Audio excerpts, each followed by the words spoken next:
Welcome to the Passion Economy Show. Let's get started.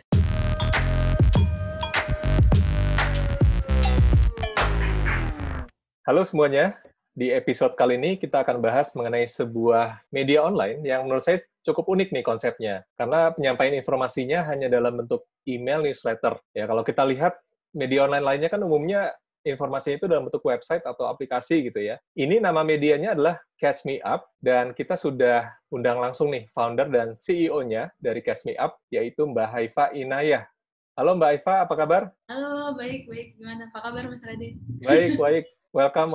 Thank you banget udah luangin waktunya nih untuk kita bisa ngobrol-ngobrol bareng. Sama, terima kasih juga udah ngundang kita. Catch Me Up untuk ngenalin diri. Mungkin bisa dikasih penjelasan lebih detail gak nih? Apa sih itu Catch Me Up? Oke, jadi Catch Me Up ini adalah newsletter service company. Jadi kalau misalnya orang subscribe ke Catch Me Up, maka tiap hari jam 6 Senin sampai Jumat atau hari kerja itu mereka bakal dapat email dari kita. Isinya berita-berita baik nasional, internasional, ekonomi, dan isu-isu yang lagi emang update dari sehari sebelumnya. Basically, idenya kayak gitu. Nah, ini mulai kapan sih nih? Sebenarnya kita mulai dari Juni tahun lalu, 2019. Oke. Foundernya siapa aja? Foundernya tuh aku. Jadi waktu itu aku awalnya mulai, Juni itu mulai masih sendiri, terus setelah udah mulai kerasa kayak wah udah butuh bantuan untuk mulai set up the company kayak in real life gitu ya. Udah akhirnya aku mulai nyari-nyari co-founder. Akhirnya nemu co-founder teman kuliahku juga dulu pas lagi S2. Nah, dari situ baru akhirnya kita mulai ngebangun tim. Untuk sekarang sih tim kita udah berlima sih masih. Jadi ada aku sebagai CEO, terus co-founderku dia sebagai CPO juga yang untuk produk dan untuk business dev. Terus satu lagi COO-nya dia untuk operation kayak gitu. Dua lagi tuh yang satu buat bantu fact checking dan nyari-nyari data untuk tulisan, dan satu lagi buat second eye bahasa Inggris dan ejaan kayak gitu. Asik. Berarti waktu awal tuh mulainya sendiri? Awal mulai sendiri, iya. Langsung udah konsepnya kayak sekarang, udah ngerangkum berita kemarin, atau kayak gimana awalnya? Udah kayak gini sih bentuknya gitu. Maksudnya udah, jadi ketika awal aku mulai itu aku udah bikin udah ada guideline-nya sendiri. Misalnya kayak dalam sehari itu harus 5 berita atau misalnya minimal 4 gitu. Tapi nggak boleh kurang dari itu gitu. Terus isu-isunya juga yang harus selalu ada tuh kayak nasional, politik gitu, internasional, sama ekonomi. Dua lagi terserah isu-isu yang emang kita concern gitu, atau yang emang kita pengen angkat, kayak misalnya entertainment boleh, olahraga boleh, atau global warming sekarang lagi banyak juga kan pemberitaannya, itu juga bisa. Pokoknya jadi dari awal kita aku mulai Catch Me Up ini emang udah ada guideline yang tiap hari itu kita ikutin kayak gitu. Waktu mulainya itu kenapa sih? Apa yang oke ini kayaknya harus ada nih yang namanya Catch Me Up? Iya, jadi mulainya tuh gini, sebenarnya kan aku tuh emang background-nya wartawan, jadi aku emang dari dulu tukang nulis gitu, jadi cuman emang aku nge-postnya kayak di politik, di ekonomi, di isu-isu current affairs lah waktu itu. Nah, terus waktu itu tuh kayak, sebenarnya kan habis lebaran itu kita selesai pilpres ya. Nah, sepanjang pilpres itu aku masih kerja di consulting gitu, terus kayak tiap hari tuh kita masih harus ngirim update ke klien, hari ini tuh kandidat ini ngapain aja, kandidat itu ngapain aja, pokoknya kayak ngasih update gitu, kegiatannya apa. Terus kayak pas lagi nyusun itu tuh kayak kerasa banget, ya ampun ini tuh infonya banyak, tapi susah banget nyarinya, karena kayak baru buka satu website dikit, pop-up-nya muncul, ads-nya muncul gitu. Jadi kayak waktu kita tuh habis cuma buat ngeklik-klik doang kayak gitu. Nah, terus ya udah kan, itu kan kayak selesai pilpres, tugasnya juga selesai gitu. Cuman pas lagi libur lebaran seminggu, terus kayak mikir nih sih sebenarnya sebenarnya sebelum itu tuh kayak tiap aku ketemuan sama teman-teman atau apa, kayak mereka nanya, kemarin Prabowo ngapain sih, atau Jokowi ngapain sih gitu. Terus aku bakal ngejelasin karena aku emang ngerjain itu kan. Nah, terus ya udah pas libur lebaran tuh aku mikir kayak mungkin buat aku sih gampang kayak gitu karena emang I was paid to do that, right? Kayak emang aku ya udah digaji emang buat nyari berita, buat ngasih update dan lain-lain. Tapi kan buat teman-teman aku ini yang ada kerja yang di bank, ada yang kerja di agensi iklan, ada yang kerja di rumah sakit, dokter apa, itu kan mereka nggak ada waktu buat ngerjain itu gitu, buat news sourcing kayak gitu, simply karena mereka punya kerjaan lain gitu kan, atau mereka emang busy aja untuk dealing with this kind of news yang kayak harus ngeklik banyak dan lain-lain. Terus ya udah waktu itu aku mikir kayak aku bisa ngejelasin ke teman-teman. I was very conversational and very dua arah gitu tektokan. Jadi aku pikir ini menarik kalau kita bikin dalam bentuk tulisan, dengan model yang kayak kalau kita ngobrol sama temen kayak iya Ji kemarin tuh Jokowi kayak gini atau Prabowo kayak gini gitu kayak kan belum ada, jadi oh ya udah that's how it started sih. Nah, sekarang udah berapa banyak nih yang berlangganan? Sekarang kita udah 35 ribuan. Wow, itu berarti udah berapa bulan? Dari Juli, Juli. Dan open rate kita di 45, 45, 48 tergantung hari kayak naik turun, tapi rata-ratanya segituan 45 sampai 48. Itu gede banget sih. Maksudnya kalau kita bandingkan dengan newsletter yang sifatnya promosional atau marketing gitu, itu kan di bawah 10%, bahkan di bawah 5% ya. Yes, aku waktu itu nyari risetnya gitu untuk yang emang marketing doang tuh email paling gede tuh 20-an. 45%. Paling tinggi berapa? Wah, paling tinggi kita pernah waktu itu dapat 60 pernah. Karena waktu itu kayak kita habis nulis yang soal isu Amerika dan Irak ya.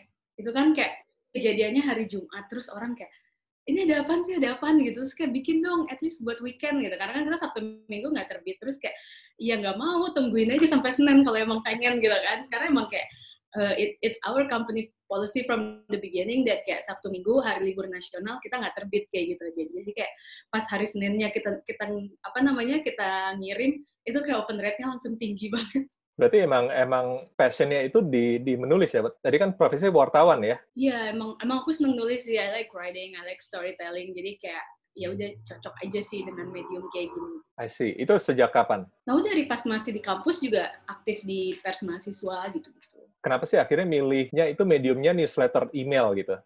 Karena sebenarnya gini, ketika aku mulai Catch Me Up, I put it in my mind that ini tuh harus antitesis dari semua media yang udah ada saat ini di Indonesia. It has to be the different side gitu. Karena kalau misalnya sama ya kita bakal kalah sama yang emang udah established banget gitu, yang emang udah ada saat ini gitu. Nah, jadi kayak kalau misalnya orang di website, kita bikin di email. Kalau misalnya orang EYD banget, kita nggak EYD gitu kan. Kita very casual, very conversational. Terus kayak kalau misalnya orang itu orang harus buka websitenya, kalau kita udah nih kita masuk ke inbox tiap pagi, lo tinggal buka gitu, you don't even need to open the website kayak gitu. Terus juga misalnya orang buka website ada iklan ada apa panjang prosesnya, ya kita bikin sesimpel mungkin. Pokoknya semua yang dilakukan oleh media conversational, we're not doing that kayak gitu.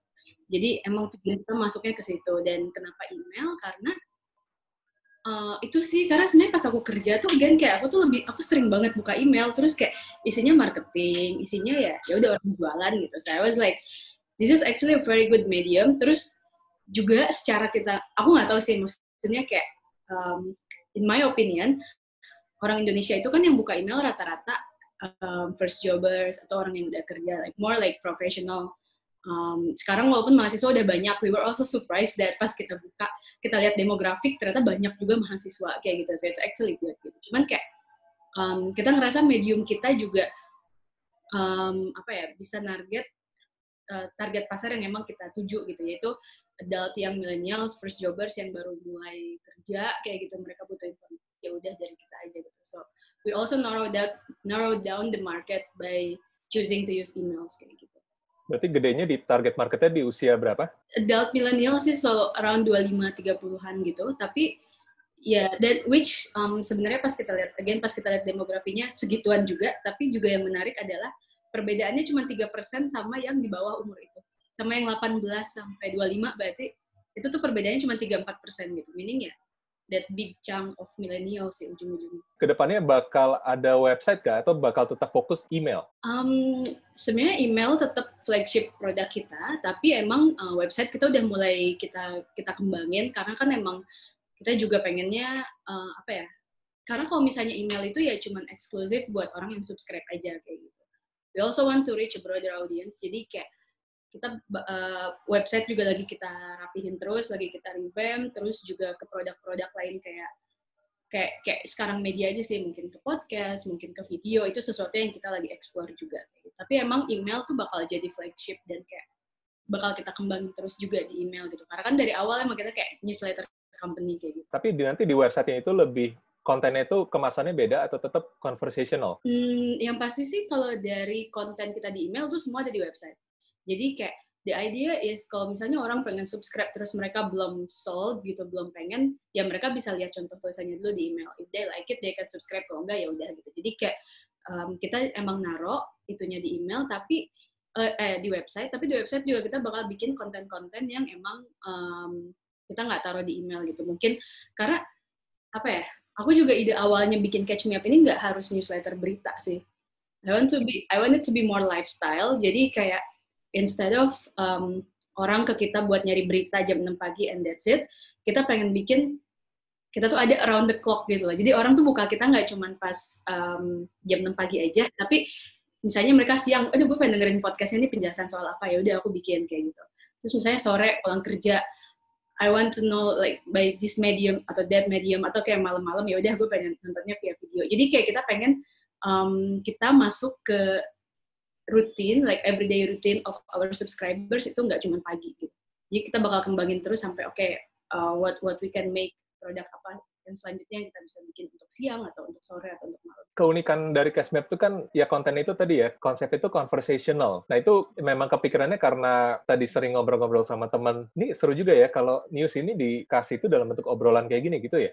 Iya. Emang dari awal kayak, karena kalau ngobrol sama teman kita kayak gini kan, kayak iya jadi itu gini ya, kayak gitu. Jadi kayak, ya sekarang kalau misalnya aku kan juga kebiasaan nulis kayak EYD gitu. Dulu kan pas aku di media juga nulis kayak gitu. Tapi kan ya udah untuk model tulisan kayak gitu, you can just buka website apa aja ada semua gitu. Jadi kayak aku sih pengennya bikin se-conversational mungkin. Jadi orang tuh ketika baca mereka nggak ngerasa kayak, aduh ini apaan sih baru semenit 2 menit baca terus tutup. Itu kayak apa ya? Itu yang aku pengen, ya udah gitu nih. You can also knowledgeable about everything, tapi kayak in a very easier way aja kayak gitu. Tapi emang kalau baca itu lebih lebih enak gitu ya, karena kayak kita diceritain. Maksudnya kenapa konsep ini tuh sebelumnya kok belum ada yang ini ya, yang pakai ya? Ya aku juga sebenarnya heran sih. Anyway, enggak, sebenarnya gini, jadi kan aku tuh juga dulu di media kan. Ada beberapa media lah yang aku tuh beneran kayak awalnya tuh aku dagangin nih kayak kayaknya ini bagus deh kalau kita bikin nih bikin email newsletter dengan model conversation kayak gini, bla bla bla, like explaining things gitu kayak ke orang, karena kayak ya udah buat orang media kayak aku ya bisa ngerti soal MK dengan cepet, soal Pilpres dengan cepet, tapi kan ada orang-orang yang emang gak ngikutin gitu, mereka butuh background, butuh penjelasan gitu, tapi emang banyak yang gak sold juga, kayak banyak yang kayak apaan ya udah akhirnya daripada gatel kan nempel doang di kepala, ya udah deh aku bikin aja gitu kan, akhirnya ya udah aku bikin sendiri gitu. Jadi sebelumnya juga aku udah jual ide ini ke komunitas media yang aku punya gitu, tapi kayak ya udah emang harus dibikin sendiri aja sih kayak. Itu kapan tuh ada ide itu? Sebenarnya udah lumayan sejak pas pilpres karena berasa banget pas panjang, karena pilpres tuh prosesnya panjang kan. Kayak kita tuh mulai kampanye, kalau nggak salah dari Februari, Oktober tuh udah boleh kampanye terbuka 7 bulan kalau nggak salah. Kita kan nyoblos April. Nah sepanjang itu tuh kayak kita tuh banyak banget bermunculan media-media yang khusus ngomongin pemilu, tapi nggak bikin orang engage untuk kayak, oke, gue beneran pengen tahu nih isu ini atau isu itu, atau ini kayak gimana gitu kan. Yang ada malah cuman ya udah orang makin polarize aja, yang dukung satu-satu, yang dukung dua-dua kayak gitu. Nah, jadi tapi banyak juga gitu yang nggak ngerti, yang tiba-tiba datang ke aku tuh kayak, ini bener ya, hoax ini tuh ini gitu, ini bener ya kayak gitu yang diomongin hoax gitu. Terus kayak, enggak gitu, tapi lo nggak tahu karena ya mereka mereka nggak baca. Kenapa ya? Karena emang mediumnya ribet gitu. Kita mau baca berita, ya ampun, perjalanannya tuh panjang banget dari kita buka browser sampai we get the whole idea gitu. Itu kan kayak ngeklik link apa segala-gala gitu kayak gitu. Jadi kayak ya udah, ini ada void in the market yang kayak orang butuh penjelasan yang cepat, yang nggak usah ada pop up, nggak ada ads, tapi mereka dapat the whole picture gitu, dan itu belum ada kayak gitu. Jadi idenya emang udah lama sih. Di luar negeri udah ada belum? Mungkin di Indonesia belum ada ya sebelum Catch Me Up ya. Di luar negeri udah ada belum sih kayak gitu? Di luar negeri udah banyak sebenarnya. Di luar negeri banyak banget email newsletter kayak gini yang muncul, karena emang sebenarnya buat kita sebagai orang media itu lebih gampang juga untuk nge-track customer kita gitu, maksudnya karena kan email itu kita bisa lihat kayak open rate-nya berapa, yang paling banyaknya di mana. Not that buka website nggak kayak gitu ya, website kayak gitu, tapi kan itu very very costly gitu. Kita untuk bikin website, untuk bikin orang mau buka website kita itu kayak buat startup media kayak aku gini yang masih bootstrapping ya, simply it's impossible gitu kan. Nah kalau email newsletter itu kayak lebih akurat aja, kita dapat dapat prediction-nya juga gitu, kayak pembaca kita umur berapa apa, and it's way cheaper sih menurut aku, kayak which is the most important part. Iya, iya. Jadi kayak Karena kan pakai Mailchimp ya, Mailchimp berarti starting cost-nya itu bisa dibilang zero ya? starting cost zero ya untuk 500 email kontak pertama, tapi setelah itu kan kita gradually naik harganya gitu kan. Terus Mailchimp juga ngitung nggak cuma dari isi kontak doang, tapi juga dari jumlah email yang kita kirim gitu. Jadi kayak misalnya sekarang subscriber aku 35.000, not necessarily dalam 1 bulan 25 kali ngirim 35.000 kali si itu itu tuh udah ke cover semua gitu. Nggak, biasanya kayak kita harus additional email lagi, nambah lagi gitu, karena udah nyampe ke angka maksimal kayak gitu. Nah, dari awal sampai sekarang nih, tantangan terbesarnya itu apa sih? Tantangan terbesar sih so far to convince people that this is actually gonna work and this is actually gonna be huge. Itu sih, karena at this point ketika aku mulai, aku nggak mikir sih kayak oke, gue modalnya harus gede gini. Enggak, I really start from scratch gitu, kayak benar-benar karena buka akun Mailchimp sendiri gratis kan, nggak bayar gitu. Jadi aku I don't think far bahwa itu bakal mahal dan bakal apa kayak gitu. Nah, cuman kan once sekarang kita udah punya tim, terus kita udah punya udah email subscription juga kita makin mahal, terus juga kita pengen ngembangin produk dan lain-lain. Aku baru sadar gitu kayak oh my god, I really have to make money gitu kan dari sini. Nah, itu yang kayak ketika akhirnya kita ketemu investors atau kita ketemu produk gitu, misalnya orang mau ngiklan, kayak buat mereka, iya tapi di website itu kita bisa dapat exposure sampai misalnya 1 juta, 2 juta orang yang lihat gitu. Tapi kayak email misalnya lu punya 35.000 terus open rate lu cuma 45%, so it's like 12.000, 13.000 kayak gitu. Jadi kayak ya ini kecil gitu kan kalau dibandingin sama website sama video, apalagi YouTube atau apa kayak gitu. Jadi itu sih untuk convince that, but this is effective karena mungkin terexpose-nya nggak terlalu banyak, but we know they are very committed to our email gitu loh. Kita punya audience yang emang clear, jelas, dan mereka akurat, mereka buka email kita tiap hari, dan itu mungkin yang jadi more on the quality side instead of the quantity. Tapi kan kalau di kita kan orang lebih masih melihat quantity kan. Jadi kayak convincing itunya sih yang berat untuk calon investors kayak gitu. Padahal sebenarnya kayak jumlah views, ya kan, quantity yang besar pun juga nggak menjamin kualitas audience ya. Exactly. Dan belum tentu, maksudnya kayak, iya benar, kayak nggak menjamin, dan kayak, ya belum tentu juga itu bisa, dimonetize in some ways gitu, tetap aja gitu kan. Tapi ya, again, makanya karena emang email itu di kita kayak masih, bukan baru sih, mungkin orang ya karena kita yang pertama gitu. Even kayak ketika benchmark lo apa ya nggak ada kalau di Indonesia, kayak pas kita bikin red card ya udah kita berusaha ngebandingin sama media online, but we cannot necessarily ngikutin itu gitu karena model kita beda ya, tapi kita nggak ada contoh juga gitu karena di Indonesia emang awalnya baru kita kayak gitu. Jadi kayak we kind of figure out the ways gitu sambil jalan, tapi ya udah sambil lanjut aja sih gitu. Ya sulitnya jadi yang pertama itu nggak ada benchmark ya. Betul. Iya, di Amerika udah ada benchmarknya. Iya, di Amerika banyak. Di Amerika tuh ada Morning Brew namanya, khusus buat ekonomi. Ada The Skim yang kayak Catch Me Up juga modelnya. Ada CNN, even kayak mereka tuh punya sampai 11 kalau nggak salah newsletter, dan aku subscribe semuanya.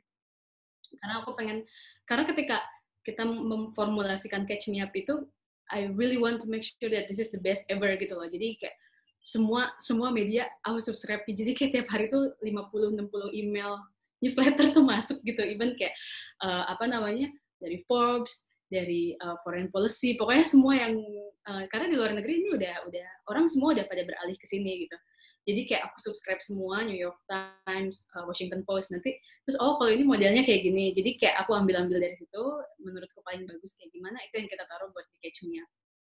Kayak gitu. Jadi ini juga went through a lot of process sih sebelum akhirnya nyampe ke email subscriber tiap pagi gitu. Nah, itu yang di contoh yang di luar, itu konsepnya sama conversational rangkuman berita atau kayak newsletter berita biasa, misalnya topik ini, deskripsi, habis itu klik ke website, kayak gitu-gitu? Nah, sebenarnya kalau di Indonesia paling banyak yang kedua ya. Nah, sekarang tuh di Amerika tuh udah mulai banyak yang pertama. Yang conversational ada, kayak The Skim tuh very conversational, tapi juga they really just skim gitu loh. Jadi kayak kita baca emailnya nggak nyampe 5 menit selesai gitu. Beneran cuma mereka skim aja gitu, mereka rangkum kayak gitu. Tapi paling deket sih emang The Skim sih kalau sama Catch Me Up. Cuman emang mereka ya ini aja, kalau Catch Me Up kan kadang panjang banget gitu, sampai isu-isunya sampai background-nya gitu kepanjangan. Kadang aku tuh diingetin sama co-founder aku, udah ini kepanjangan gitu, kadang harus kayak gitu.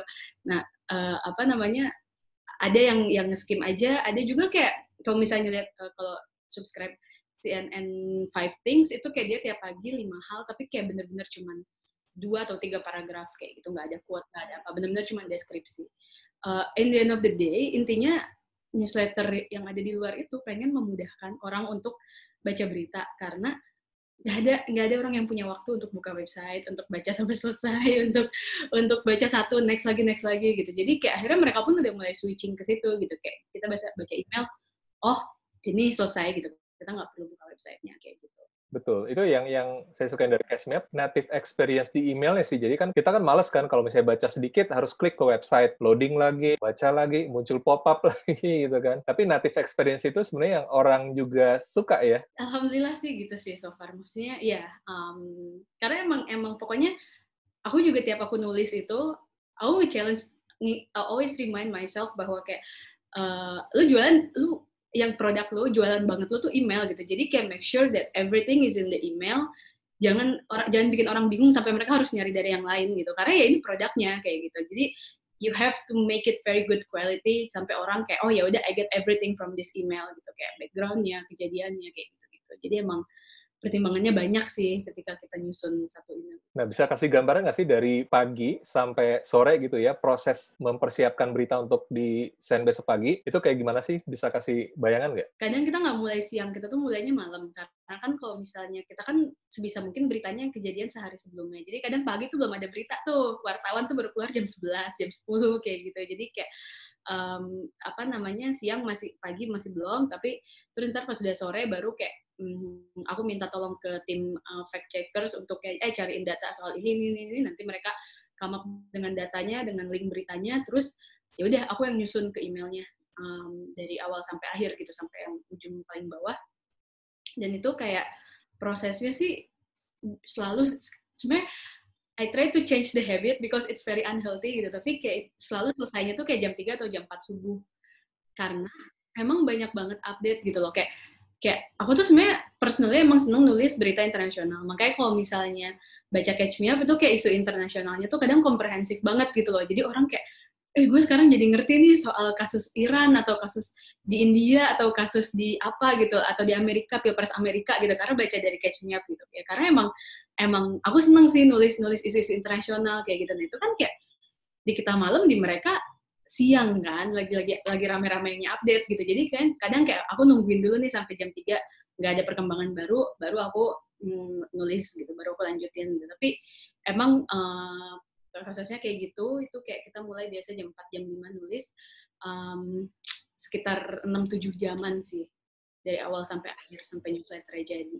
Bahkan kadang sampai jam 3, jam 4 pagi. Jam 3, jam 4. Tergantung kalau misalnya kadang kebanyakan gitu, maksudnya kayak isunya lagi rame, kadang kita sampai subuhnya gitu, udah 5 menit sebelum jam 6, buruan kayak gitu, bisa juga gitu. Kadang untung yang lain udah pada bangun kan, kalau abis subuh itu udah pada bangun, jadi kayak sekarang udah seneng sih, udah ada yang bantuin timnya. Kalau dulu pas masih sendiri bener-bener kayak from scratch gitu. Nah, kalau lagi kayak hari ini rame banget beritanya, itu memutuskan berita apa yang layak dikirim besok gitu? Gimana tuh memilih-milihnya? Again, kita sih udah, kayak yang tadi kita sebutin, jadi kayak harus selalu ada nasional, internasional, atau ekonomi. Itu harus gitu. Kayak misalnya, kayak tadi pagi tuh kenaikan, pajak penghasilan di cover pemerintah, kayak gitu. Itu kayak emang udah pakem sih, kayak kalau orang, maksudnya kayak dulu aku di media, kayak lu tuh baru wartawan kalau lu udah liputan di DPR atau Pilpres, di DPR atau di Istana atau di BI gitu, atau di Kemenko gitu. Jadi emang internasional, nasional, dan ekonomi itu emang kayak wajibnya lah di tiap media kayak gitu. Terus kalau sisanya itu kayak kita nyari aja sih yang kira-kira emang relatable atau yang emang orang seneng gitu. Tapi seiring dengan kita berjalannya Catch Me Up ini, kita sadar kayak pembaca kita tuh concern banget soal isu-isu kayak global warming. Itu kayak tiap kita nulis soal global warming pasti traction ke kitanya tinggi gitu, atau feedbacknya tinggi gitu. Turns out that emang millennials itu they care about things yang ada urusannya sama mereka gitu. Kayak misalnya, ya udah nih gajian di cover pemerintah, ya itu kenceng banget gitu. Tapi kalau misalnya kita ngomongin isinya, kemarin Kongres PAN berantem, itu nggak ada yang feedback ke kita tuh nggak ada kayak gitu. Jadi kayak dari situ dari situ juga kita bisa mempelajari kan behavior subscribers kita kayak apa gitu. Salah satunya itu kayak kalau isu-isunya dekat sama mereka gitu, yang emang they relate atau they will be directly affected, itu mereka jadi jauh lebih concern gitu. Jadi kayak soal global warming, pantai bakal hilang dalam tahun 2050, itu tinggi banget gitu kan. Jadi ya kayak gitu sih, Ji, sambil jalan tuh kita, ini kayak gitu. Nah, berarti dikirimnya itu kan dari Senin sampai Jumat aja kan? Weekend nggak ada. Nah, itu kenapa weekend nggak ada?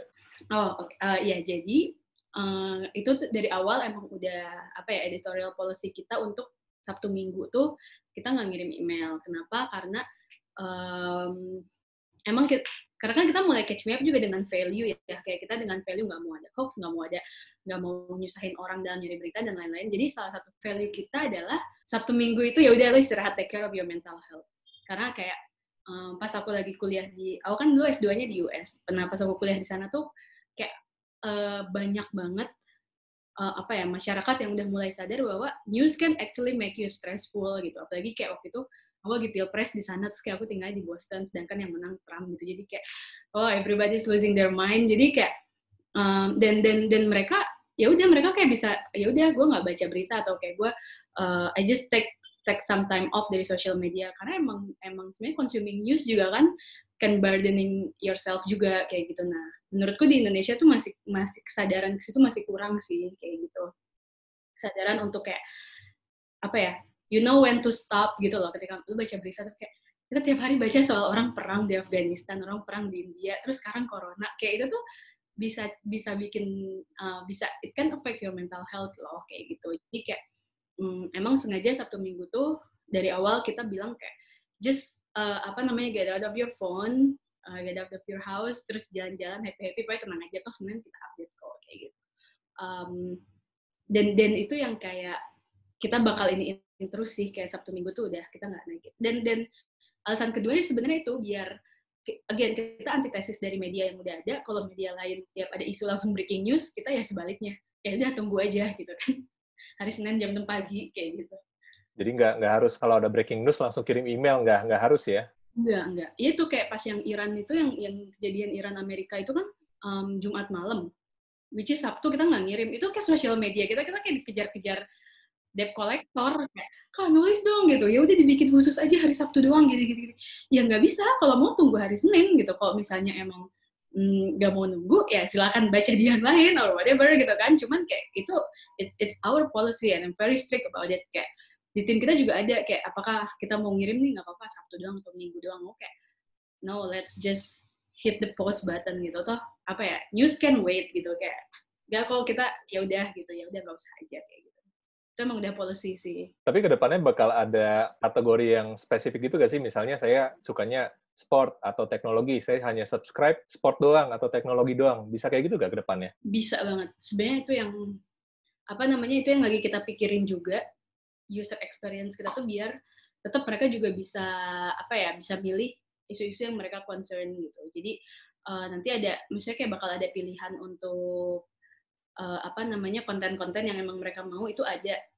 Dan sebenarnya kita lagi berusaha ngembangin itu, tapi it takes some time sih. Kita sih pengennya tahun ini, cuman ya sambil jalan lah gitu. Tapi untuk saat ini sih produk flagship kita masih di daily news, daily email aja sih. Kalau Catch Me Up sendiri model bisnisnya gimana sih? Kayak revenue-nya itu dari mana aja, dan apa memang dari awal dibentuk itu udah dikonsepin? Short answer enggak. Jadi pas bikin itu ya udah bikin aja gitu. Again kayak tadi yang aku bilang, kayak karena kesel aja lihat berita kayak gitu kan, nggak mikir bakal mahal, bakal harus nge-hire orang tuh nggak mikir, kayak udah jalan aja dulu kayak gitu kan. Tapi sekarang sambil jalan sih ya udah aku pribadi udah mulai nyadar nih, wow, have to make money gitu kalau misalnya emang nih perusahaan mau jalan terus gitu. Jadi kayak tetap sih kita pitching ke investors itu kayak the main source, karena kita nggak mau charging dari subscribers gitu. Jadi ini bakal gratis terus emailnya gitu, dan kayak nggak bakal berbayar, pokoknya tetap gratis, karena ya udah kita kan dapat dari subscribersnya, the number of subscribers itu yang kita bisa bawa ke investor kan. Jadi kalau untuk email sih bakal tetap gratis, kita paling ke investor sama ads sih namanya. Kalau media kan pasti ads gitu. Nah, untuk ads sendiri itu bisa placement dari website, di Sokmed, di email newsletter. Tapi di email newsletter ternyata kalau pakai MailChimp itu they're very strict about the ads kayak gitu. Kayak kita naruh iklan yang kayak gimana mereka bisa langsung blok gitu. Jadi itu juga sih karena kita nyadar ke situ kayaknya yang paling cepat sekarang yang harus kita develop adalah bikin email infrastruktur sendiri. Jadi jangan diatur sama third party. Karena bagaimanapun kita newsletter company ya kita harus punya barang sendiri kayak gitu. Jadi itu sih yang sekarang kita lagi kembangin. Umumnya kan media ya tadi ya kayak hidupnya dari iklan, dari sponsor gitu ya. Ngikutin nggak sih kayak misalnya tren media di luar mungkin kayak udah banyak juga cara-cara baru ya. Mungkin di sini belum terlalu banyak. Jadi misalnya kayak subscription atau mungkin donatur dari pembacanya sendiri. Kira-kira ngelihat tren itu ke depannya kayak gimana nih Cash Me Up? Sebenarnya kalau untuk subscription yang kayak premium subscription gitu ya, orang kayak bayar berapa terus mereka bisa subscribe gitu, dapat konten itu juga sebenarnya kita kepikiran sih, cuman again kayak itu butuh resource yang banyak gitu kan, kita harus ada orang yang bisa bikin konten eksklusifnya juga, yang kayak kita harus mikirin produknya kayak apa, kontennya kayak apa gitu. So it's more on a long term gitu. Sebenarnya yang lebih deket sih donasi sebenarnya gitu kan. Kalau misalnya kita ngambil donasi itu kayak jauh lebih gampang dan jauh lebih cepat juga, instan juga. Maksudnya buat kita juga kita bisa langsung muternya cepet. Cuman ya itu sih selama kita masih pakai si third party ini, kita jadi was-was mulu tiap kita mau naruh apa-apa gitu. Even sekarang kayak di email mau nulis money aja, ganti deh pakai uang kayak gitu. Saking kayak worry sih gitu. Jadi emang sebenarnya sekarang tuh pokoknya kita udah punya email sendiri, it will be very easy to like think more forward kayak gitu. Sekarang udah ada nggak sih yang media lokal yang sudah mulai menggunakan cara yang sama gitu, seperti Catch Me Up? Ada sih, tapi kayaknya yang primary. Tapi itu biasanya rata-rata kayak ini aja sih, complementary produk gitu. Produk aslinya tetap yang di website kayak gitu. Tapi kalau kita kan bener-bener flagship produknya email, dan email aja kayak gitu kan. Kayak orang tahu Catch Me Up ya udah email gitu. Nah itu kayaknya sih baru Catch Me Up sih. Tapi kalau misalnya orang punya media, punya channel YouTube, punya channel podcast, terus mereka punya newsletter, itu banyak banget. Tapi kalau misalnya mulai banyak nih nanti media-media lain gitu, mereka melakukan hal yang sama juga, misalnya bikin newsletter dengan bahasa tadi yang ringan, conversational gitu. Gimana cara untuk menjaga competitive advantage-nya? Oh, tough question. I never worry about the competition sih, karena kayak I'm very confident with our product gitu. Kita yakin kayak we have the voice of millennials, we have the cara orang ngomong, cara orang pengen tahu isu tuh kayak gimana. I believe we already have the formula to that gitu. Dan kayak kita yakin nggak semua, maksudnya kayak orang emang sih benar kalau media itu entry marketnya gampang gitu. Orang bisa bikin dan kayak ya udah kayak gitu kan. It's very easy gitu. Tapi again kalau kita sih emang cuman benar-benar bisa di konten gitu. Jadi kayak makanya di email itu kayak ya udah se-conversational mungkin kita bikin itu se-catch me up mungkin, jadi kayak ya kita kan juga diuntungkan dengan kita jadi first in the market kayak gitu. Jadi ya not to worry, yang penting kayak kita fokus sama produk kita, fokus sama tujuan kita di awal, dan kayak ya udah identitas kita kayak gitu ya kayak gitu. Jadi nggak mikirin sih.